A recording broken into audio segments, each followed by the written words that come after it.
Like they can see it. So now, how come I can't watch you?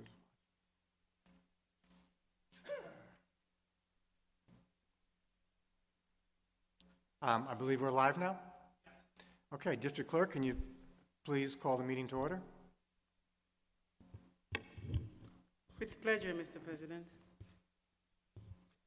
Good evening, Westbury family. Welcome to the Board of Education planning meeting. Today is May 10th, 2022. Trustee Dr. Pless Dickerson. Present. Trustee Pedro Quintanilla. Present. Vice President Floyd Ewing. Present. Board President Robert Turner Jr. Present. Mr. President, you have a quorum. Thank you. To the audio people, I'm hearing an echo, and we had that at the budget hearing as well, and I thought you were able to do something to resolve that. If I'm right in that, can we do that again?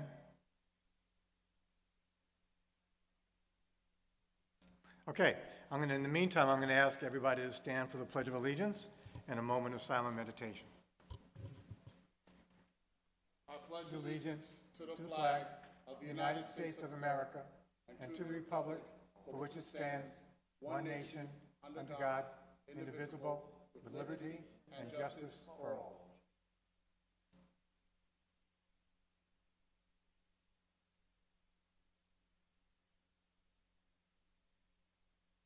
Thank you, everybody.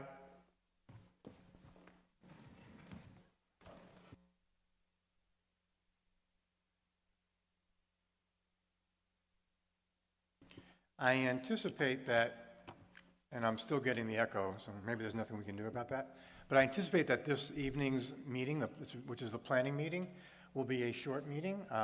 As you may have noticed, when the district clerk called the meeting to order, we only have 4 board members here. 3 board members are unable to attend, and Superintendent Dr. Chase is also unable to join us in person tonight. She is, however, listening in, and should any questions come up that we're not able to handle, Dr. Chase will try her best to respond via text, although that can be somewhat awkward. We do have with us, they weren't called, we do have with us the Assistant Superintendent for Personnel, as well as the Assistant Superintendent for Business and Finance. We're also joined by some more than adequate of our staff from the Facilities Department. Good to see you all. And we've got, of course, our esteemed District Clerk with us. This is the last meeting prior to the annual school district vote next Tuesday, the 17th. The action meeting will be the following Tuesday, which will be the 24th. That meeting is being pushed back because the vote is taking place on the 17th. We wanted to make sure that no one missed the opportunity to vote because they wanted to attend the board meeting. Before actually going on with tonight's business and any questions that may be from members of the audience or people that are watching online, I just want to point out that today I got the budget newsletter.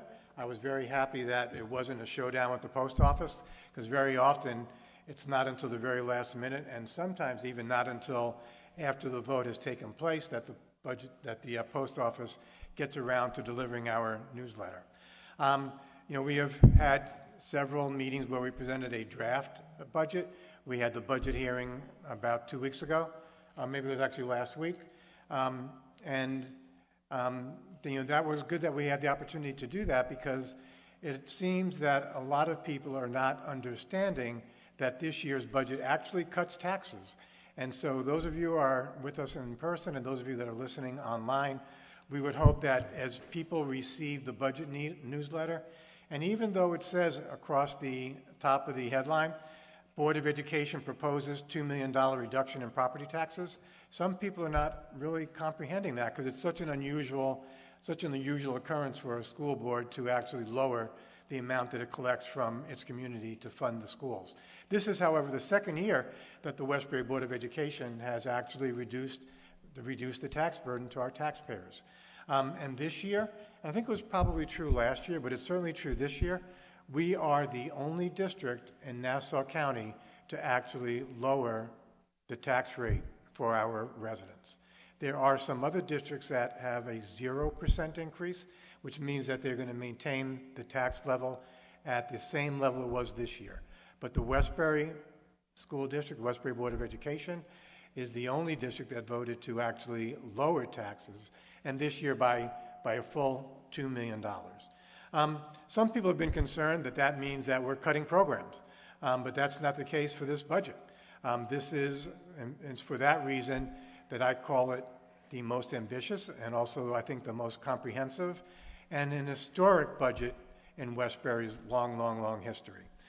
This year, we are cutting taxes, but we are also making a $3 million investment in academic and instructional programs and a $2.5 million investment in our infrastructure. These are the three, what I consider to be the three fundamental pillars of a successful school district: investment in academic programs, investment in infrastructure, and investing in community support by giving a $2 million reduction in property taxes. So all of you that have heard this before, or maybe are hearing it for the first time and maybe still don't believe it, I would ask that you ask a question through the chat, and we've got one in-person participant here today, and if he has a question about that, we would welcome him coming to the mic and asking that question, because we want as many opportunities as we can to make sure that people understand that we really have cut the tax rate, and we really are investing in academic programs, and we really are investing in the infrastructure of the Westbury School District. In addition to the budget, which is known by Proposition 1, we are also asking voters to vote on Proposition 2.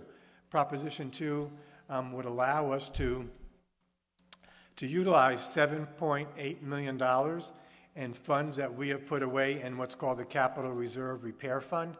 In 2019, the Board of Education asked voters to allow it to save money that could be used for future needs to make improvements, repairs, maintenance, or even bring some of the buildings up to state-of-the-art status. We have been doing that steadily since 2019. This year, we are asking voters for the opportunity, we're asking voters for the to authorize that we can use up to $7.8 million of that money to pay for repairs, maintenance, and state-of-the-art improvements. We are also asking for permission to use $2.5 million that's in the cafeteria fund to renovate, to renew, actually, the 70-year-old kitchen in our high school. That money is sitting there and can only be used to make improvements to the kitchen and some level of renovations to the cafeteria, but we need to ask voters for the authority to use that. So that would bring the total up to let me do my math right, $10.3 million in enhancements to our infrastructure, plus in our business official Mary O'Neill would cringe if I didn't mention the $21,000 that's in a repair fund that we really just want to clean up that account. But we need to ask voters for approval to use that money as well. So that's the $21,000, which brings the total amount that we're asking for approval to use up to $10.3 million, actually. And I hope that that's right, Mary. In addition, there's 2.5 that we're asking to be able, from the budget that we want to be able to put toward infrastructure improvements as well.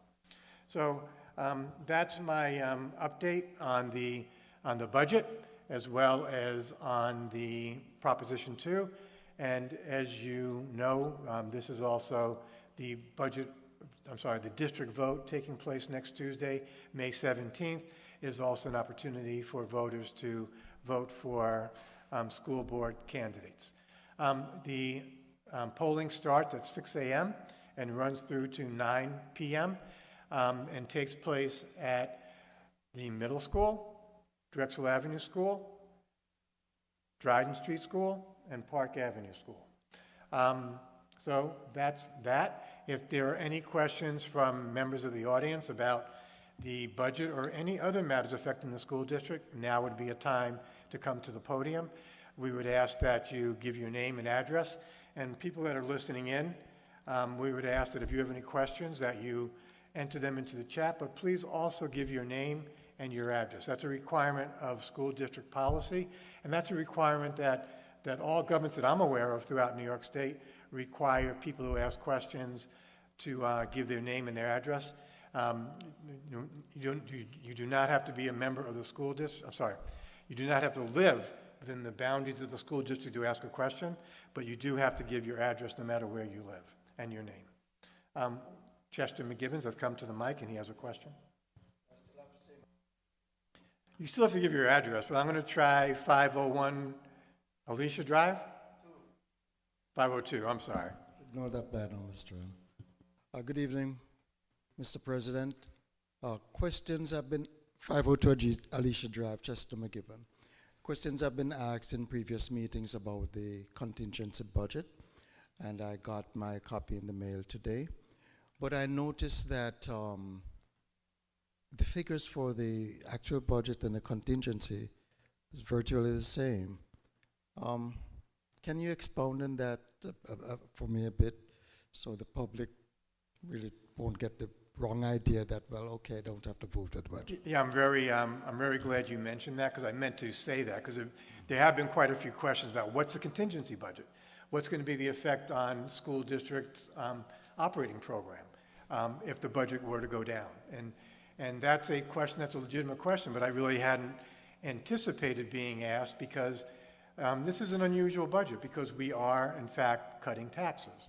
So when a budget is defeated, what that would mean typically, and let's say it's, as you may know, as you would know, Chester, and maybe not all of our listeners know, the school board has the opportunity to bring the budget up once, and if it's defeated, to bring it up a second time. But that's the limit. So let's just imagine that this budget goes down 2 times.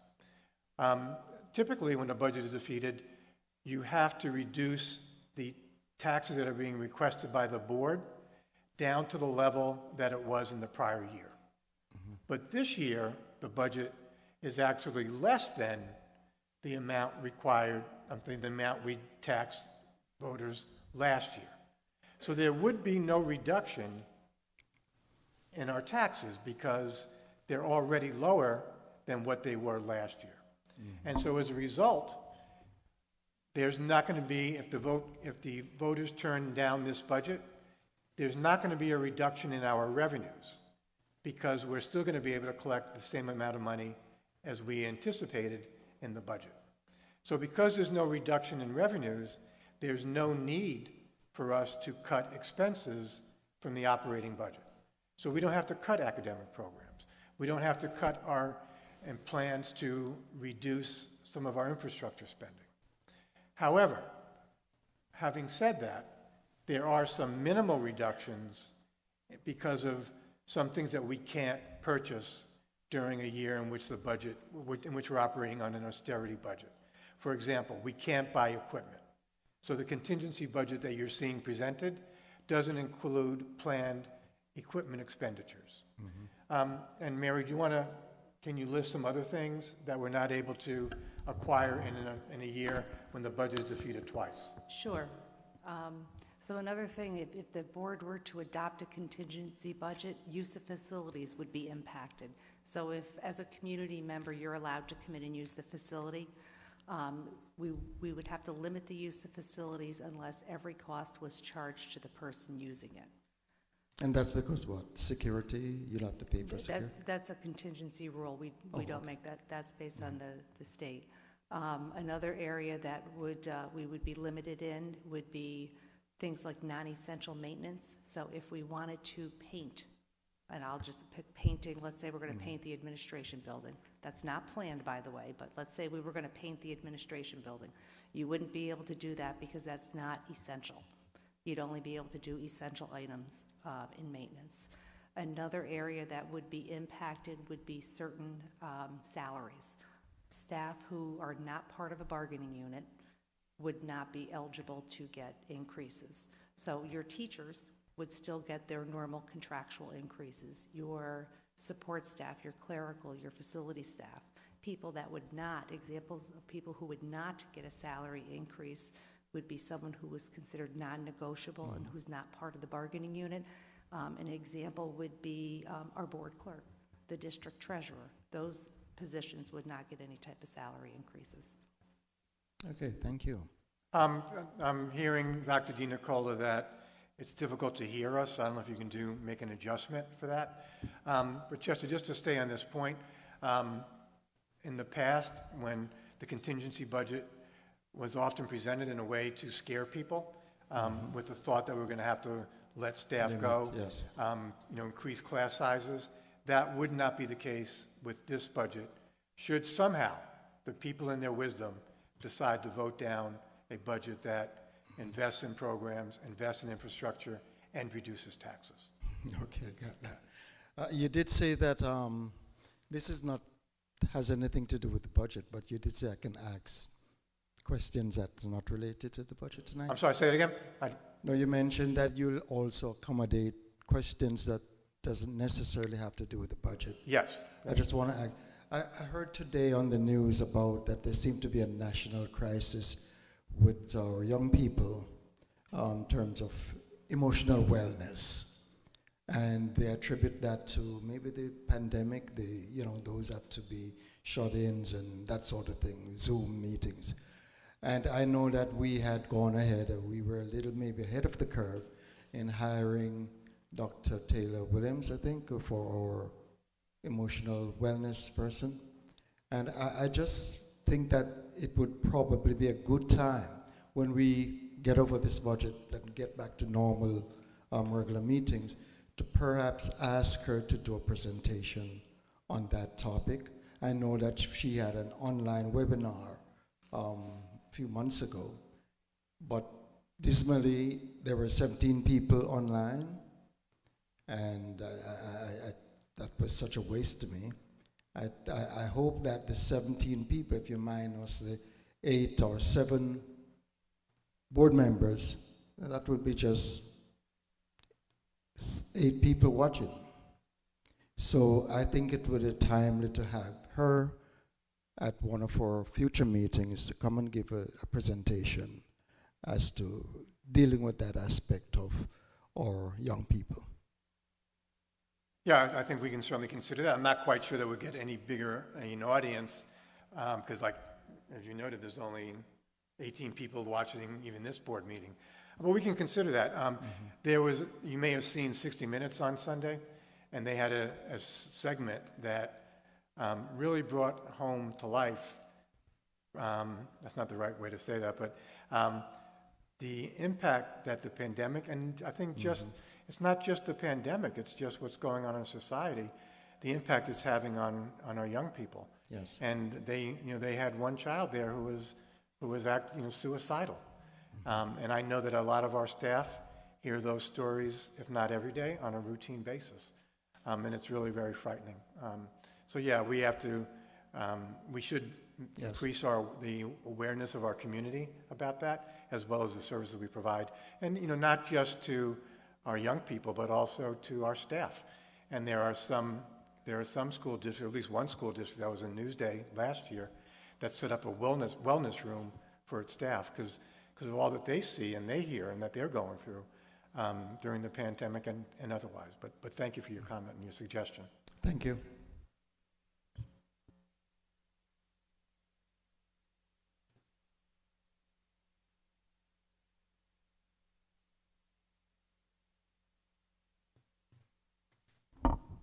Good evening, Isabella Hamilton Lomax, 565 Jefferson. I did send a question to the email, the budget 223 email, so I'm looking for it, but I did have, my questions were related to the line items that had to do with non-instructional salaries and I believe security for NCC, and I assumed that to be the annex. So I wanted to know what the monies or the funds that were allocated for NCC, what was that for specifically? Because I didn't think we still had students at the annex. I didn't, unfortunately, didn't bring the whole line by line budget with me, but do you have a specific budget code? I believe I answered. Oh, yep, they just popped up. Fantastic. Yeah, so it's the first one is 2020-160-18-000. and that's currently $51,350 allocated for non-instructional salaries at NCC Annex. Okay. Okay, the second one is 2110.140-20-000. There's currently $97,000 allocated for substitute teachers at the NCC Annex. So my question is same as above. Okay, if you give me a few moments, I will respond to that before the meeting ends. Okay, great. And then I also had a question on line item 2110.200-00-1200. So there was $23,430 allocated for music equipment. So I would like the details on what equipment is going to be purchased. And also, I did have another question about music education, but I believe Dr. Chase will have to get back to me on that one, so I'll wait for the response. And then I had a question on line item 2825.450-150-09-000. And this was under, I believe it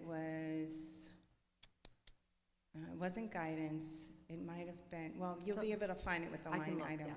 But I wanted to know why there were no instructional salaries listed for Powell's Lane. There were for the other elementary schools.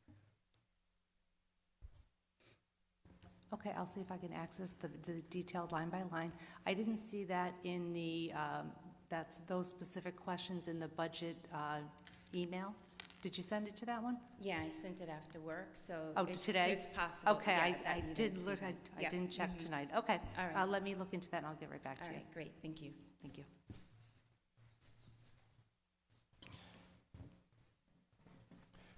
Thank you. And Ms. O'Neill, you said you're going to respond to those questions through the email? I will respond through the email, but I'm also going to Right, see if I 'cause- can access the information today before we leave. I just don't have any guarantees if I can get to it from here. Yeah, and I think that you ought to take some time to address some of those questions. For example, I don't think that you'll know tonight what kind of equipment has been budgeted for. I think that might be something you need to get from the music department as an example of. Well, yes, because I don't have the line by the Right. detailed with me. So some I might be able to access tonight, others I will not. Okay, thank you. Can somebody help me? Are there any questions in the chat room? I don't see any, but I could mess that up.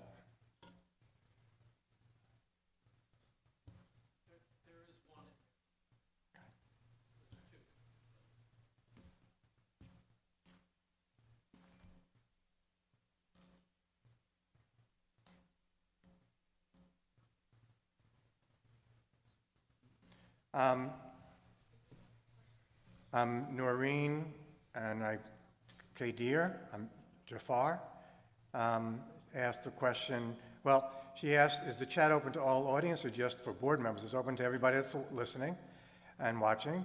And you ask, is my address and name going to be visible and posted on YouTube?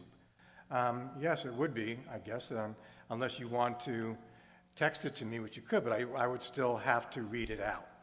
But if you like, and if you just don't want it posted and where it can be copied down, I guess, or seen on screen, you can text me at 516-270-5413. And you asked the question, how does lowering the budget help the students? So I just want to be clear, we're not lowering the budget. In fact, the amount that we're spending is going up compared to last year. What we're lowering is the amount of taxes that are used to fund that budget and to fund that increase. So we're actually spending more on the students, and we hope that that results in help for our students. The increase in our expenses is 3.74%. $3 million of that is going toward instructional programs, and $2.5 million is going toward maintaining and improving and making repairs to our infrastructure. What's going down are taxes. So the reason we're able to do that is because we got a $9.7 million increase in foundation aid from the state compared to what we got last year.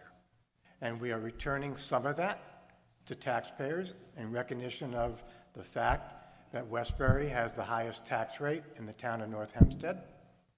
And that's because the Westbury taxpayer has been funding a bigger burden of the budget than other districts because we have been shortchanged by the state in the past.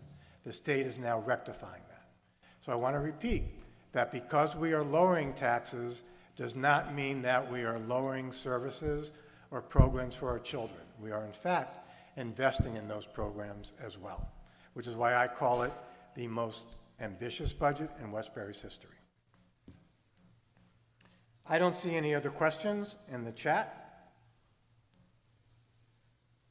So, seeing none, I'm going to ask for a motion to go into executive session.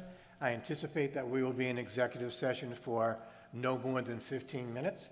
When we come out of executive session, there will be no votes other than to vote to adjourn, other than to vote to come out of executive session and then to vote to adjourn for the evening.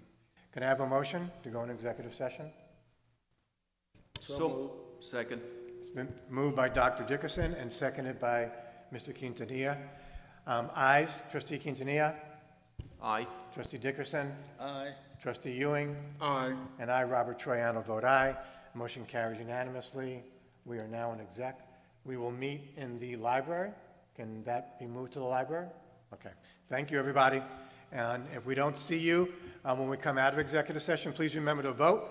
No matter how you're going to vote, but please remember to vote next Tuesday, May 17th, between the hours of 6 a.m. and 9 p.m. at either the middle school, Drexel Avenue School, Dryden Street School, or Park Avenue School. And hopefully, if you've been a voter before, you know where your voting location is. If, in fact, you've never voted before and you are new to this community and are not sure where to vote, you can call the district clerk at 516-876-5026. Correct? Yes. She gave me a very tentative yes. Thank you. Okay, good night, everybody.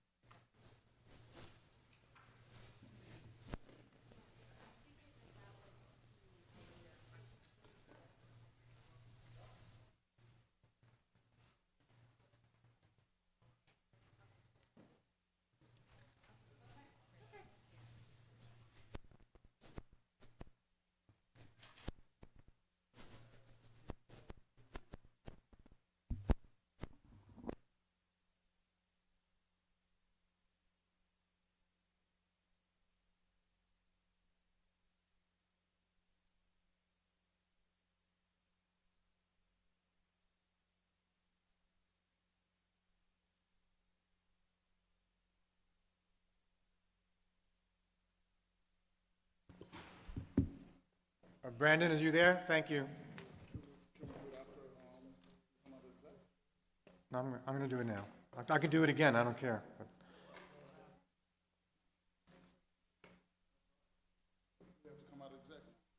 I'm just going to talk.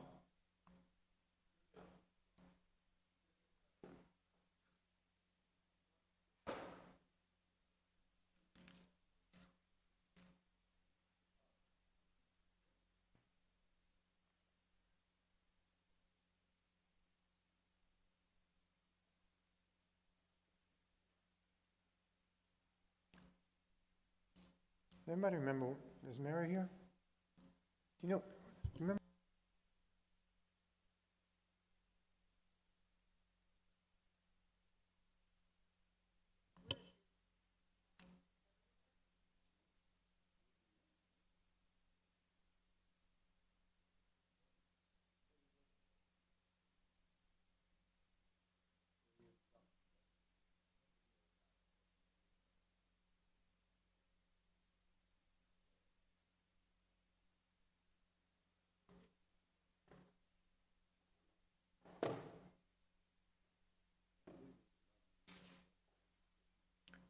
All right, is it back on?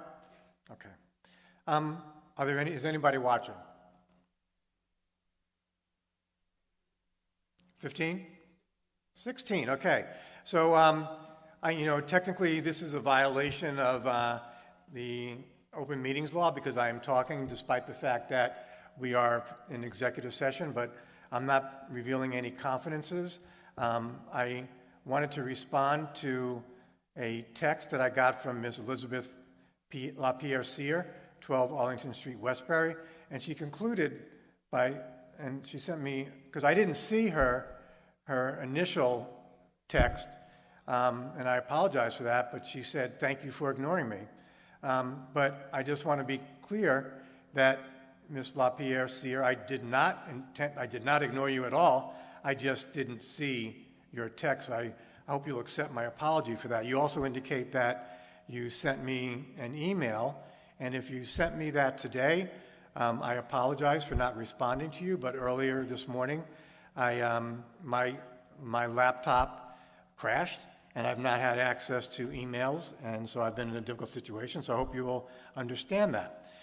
You are holding us to task for your not receiving from the post office the newsletter yet. And you allude to the fact, to your belief that perhaps we didn't send it out in time. In fact, you asked why it wasn't sent out after the April 5th meeting. Well, that wasn't sent out then because we hadn't adopted the budget at that point.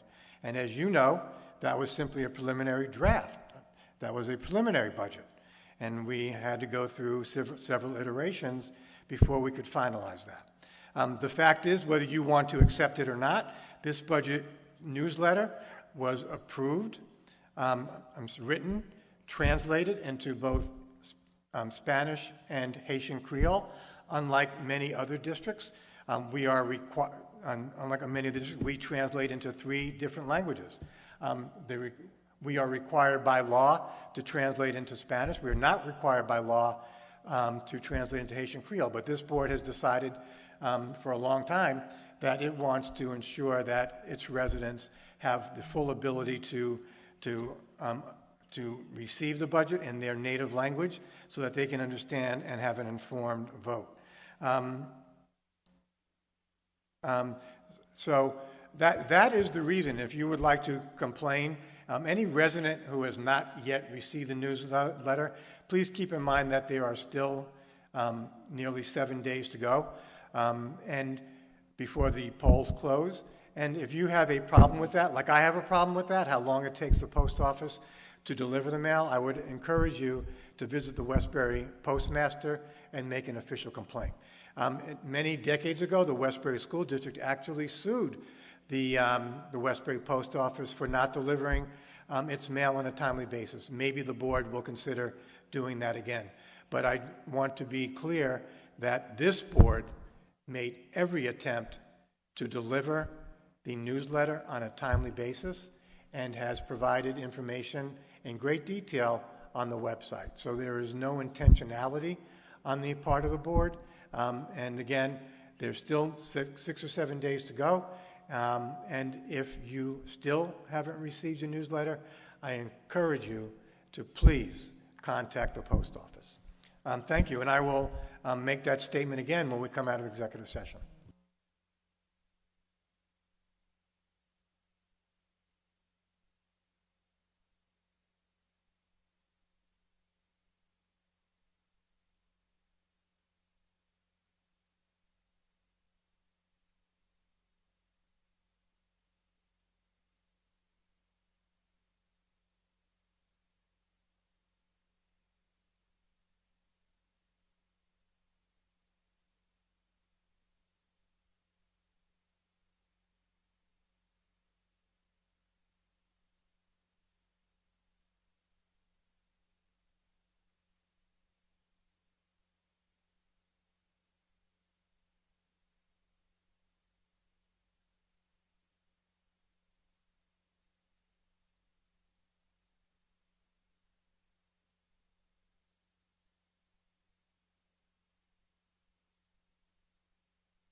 Thank you. We are back. Can I have a motion to come out of executive session? So moved. Been moved by Trustee Dickerson. Second. Seconded by Trustee Quintanilla.